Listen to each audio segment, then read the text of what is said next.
La France, au Mali, a été victime, si on peut utiliser cette expression, d'une campagne extrêmement puissante de la Russie contre la force Barkhane. Est-ce que demain, on ne peut pas penser que la Russie sera victime du même phénomène que ce que nous avons connu, nous Français, sur le territoire malien?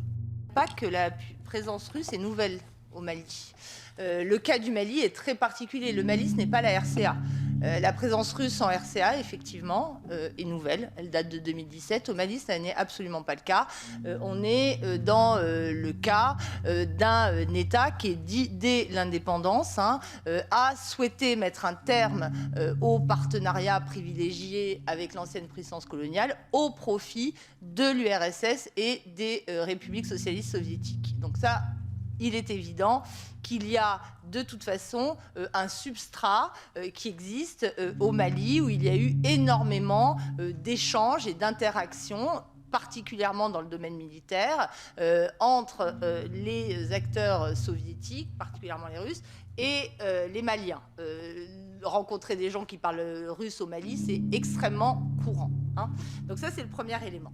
Le deuxième élément, et c'est ce que je suggérais dans mon intervention, moi je pense qu'effectivement, le partenariat, en tout cas militaire, entre la Russie et le Mali ne va pas forcément durer longtemps. Il y a énormément de pertes qui se font aujourd'hui. Et quand on regarde, alors moi, c'est pas quelque chose que je fais, mais j'ai des collègues qui sont vraiment spécialisés sur ces questions-là, sur les groupes Telegram, etc. Il y a beaucoup d'interrogations côté russe sur la question de savoir est-ce qu'on doit rester là-bas ou est-ce que c'est trop difficile et est-ce qu'on va y arriver, parce qu'il y a beaucoup de théâtres où ils n'y sont pas arrivés. Encore une fois, je l'ai cité, le Mozambique, ils sont partis au bout de quelques semaines.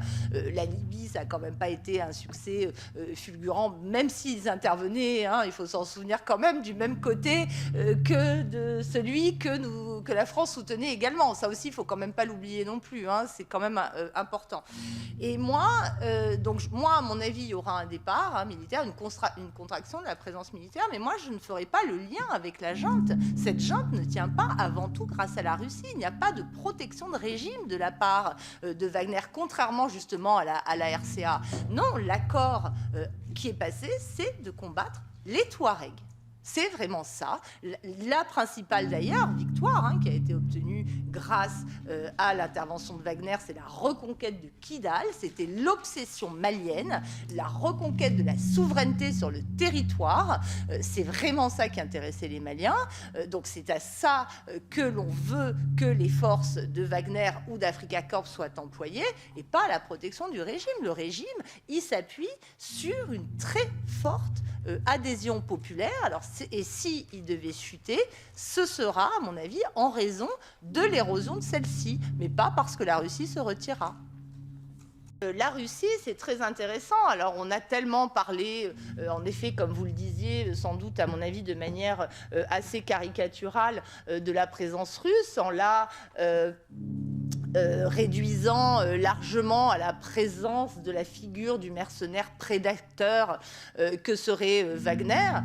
Wagner, à mon avis, qui par ailleurs n'existe plus partout en tant que tel, même s'il en subsiste, certains reliquats, notamment au Mali, a toujours été un instrument de l'influence russe, aux mains de l'État russe, dont le déploiement a été négocié par la diplomatie russe, dont les effectifs ont été transportés par le ministère de la Défense russe, armé par ce même ministère, et les méthodes extrêmement inspirées par le GRU notamment. Donc moi, je suis toujours étonnée qu'on considère qu'on a affaire à des mercenaires complètement autonomes, en tout cas sur le continent africain. Ça n'était pas le cas, et d'ailleurs, on a très bien vu qu'après la mort d'Evgueni Prigojine, c'est un dispositif qui ne s'est pas effondré.